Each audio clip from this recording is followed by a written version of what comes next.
is Ogre Boy, and I'm going to be doing my review for Star Wars The Phantom Menace.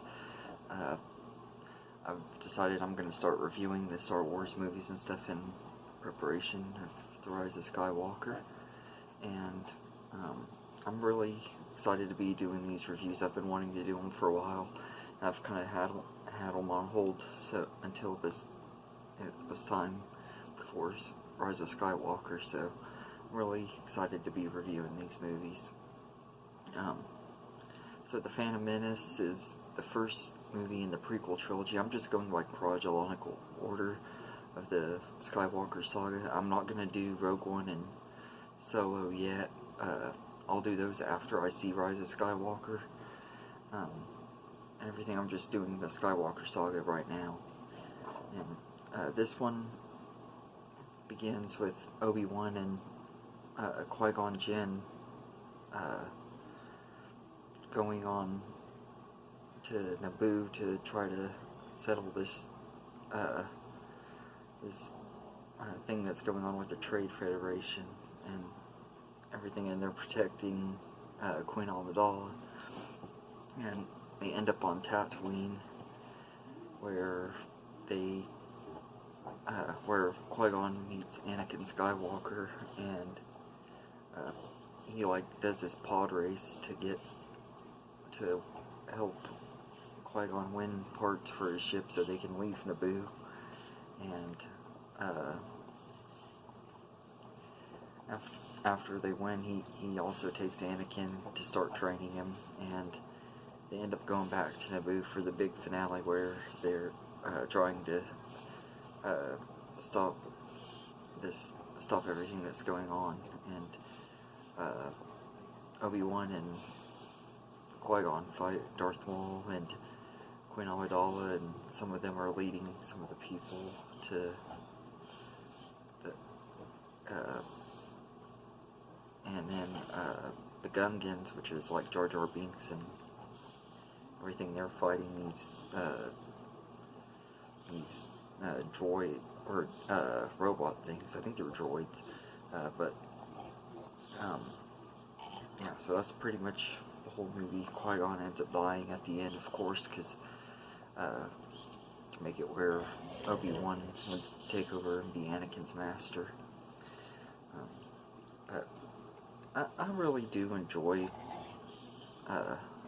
Phantom Menace. I think it's pretty underrated. I know a lot of people really hate it, and I can understand why. I mean, on some things about it, but I don't think it's as bad as everyone said, and part of that could be because of nostalgia, because this movie came out when I was 7 years old, so it was like really, really big part of my childhood, because I had already loved Star Wars before this movie came out, and this kind of just really made me an even bigger fan, and I just absolutely love this franchise. There's not one movie in the franchise that I think is terrible. Well, except for there's one that I don't think is very good, but I'll talk about that. It's one of the spin-offs, so it's not really part of the main franchise.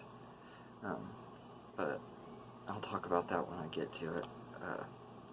But when I was a kid, I had all kinds of Star Wars stuff. I remember I had gotten some money either for birthday or something, and I bought toys of Obi-Wan, Qui-Gon, and Darth Maul. They were like my favorite toys at that time. And I had all kinds of other Star Wars Episode 1 stuff. I had these things that they had like a sucker in them and everything, but at the top it had like the upper half bodies of Qui-Gon and Darth Maul, and I could make them fight and stuff after I finished the sucker and everything. And they had like these button things where you pressed them and it made their lightsabers move. That was really awesome. And had all kinds of like books, and I even had like Star Wars pencils and stuff for school and stuff in 2nd grade. But I just absolutely love this movie back then, and I still like it a lot today. I don't love it as much as I did as a kid, but I still really enjoy it, and there's still parts in there that I really, really love, especially the Duel of the Fates score that's going on when Obi-Wan and Anakin and not Anakin, Obi-Wan and Qui-Gon are fighting Darth Maul. I love that score. It's easily one of the best scores, and it's one of the best fight scenes in the franchise.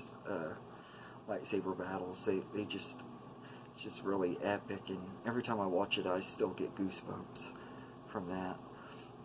And the pod racing scenes are still pretty cool. I don't enjoy them as much as I did when I was a kid. I thought the pod racing and stuff was a lot cooler then, but I still think it's pretty cool. And the acting, I think, is pretty decent too. I don't think it's as bad as a lot of people say.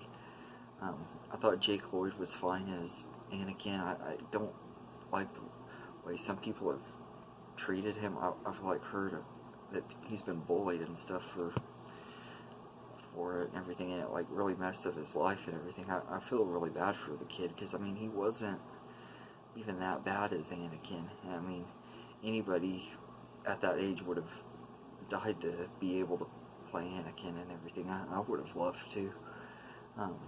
So I mean, but I thought he did a good job.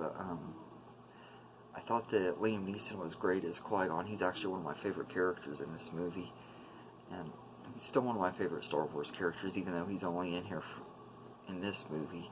But I really do love Qui-Gon. I had a big obsession with him as a kid and everything. I was really upset when I found out that he died in it, because unfortunately I didn't see this movie until it was released on video, so it took me a long time to get to see it, and kids at school, being jerks, had to tell me that Qui-Gon dies at the end of it and everything. And also Ray Park, I think that's his name, either Ray Park or Ray Parker. I think it's Ray Park though. I like him as Darth Maul. I thought he was really good and intimidating. Only thing about Darth Maul that I don't like is that they were advertising him up to be the next really big, awesome bad guy and everything. He wasn't really in the movie as much as they promoted and stuff like that. I think that the hype on him was kind of disappointing. As far as Jar Jar Binks goes, I know most people hate him, and I'm not a huge fan of him and everything, but he doesn't run the movie for me like he does for a lot of people. I think that, and part of that, I guess, also is because as a kid I did like Jar Jar a lot more than I do now. I do kind of see why people say he's annoying now, though, because a lot of his stuff is dumb and everything. I can understand that, but I think the last act in this movie is great too. Like I said, the big finale where all three of those battles are going on, it's done really well and everything. I think that's really, really good, and John Williams' score is amazing. I think it's just as good as the original trilogy score, for the most part. I love this one's score, and also Natalie Portman as Padme, I think was a good choice. I think she really fit the role, and I know a lot of people said her acting wasn't extremely great, and I don't really see it. I think she was really good as Padme. Part of that may just be because I'm so used to it that it doesn't really bother me, maybe, I don't know. And Ewan McGregor as Obi-Wan Kenobi is absolutely perfect, and he gets even better as the prequel trilogy goes on, and I can't wait for the TV show on Disney Plus about Obi-Wan that he's going to be in. I can't wait to see that, because I think he is absolutely perfect as Obi-Wan and everything. But yeah, this is just a really, really good movie. I think George Lucas did a great job writing and directing it. My only other big complaint is the CGI has really not aged very well at all. That kind of does. That's one thing I can say, is that the CGI was not extremely great in this movie, I know at the time it was released, it was considered really good, but it just hasn't aged well, and that's one thing about this that I can say that I agree with people on the prequels, is that the CGI was not very good. But this one used more practical effects and stuff than I think the other two movies did. I think episodes 2 and 3 had the CGI was even worse, especially in episode 2. But besides that, though, I really enjoyed this movie, and I watched my Blu-ray copy for the first time, and I noticed they made Yoda CGI, and on the Blu-ray in the original version that Yoda's a puppet, and I noticed that they made him CGI, which I had known about, but I had forgotten because the last time I had watched the movie where it had the CGI Yoda, it was when it was released in 3D a few years ago and everything. So I thought that was kind of interesting, and it doesn't really bother me because it makes sense in the prequel trilogy of why they would have Yoda CGI in episode 1, because of the fact that he's CGI in episodes 2 and 3. And I think that the CGI on him is done pretty good.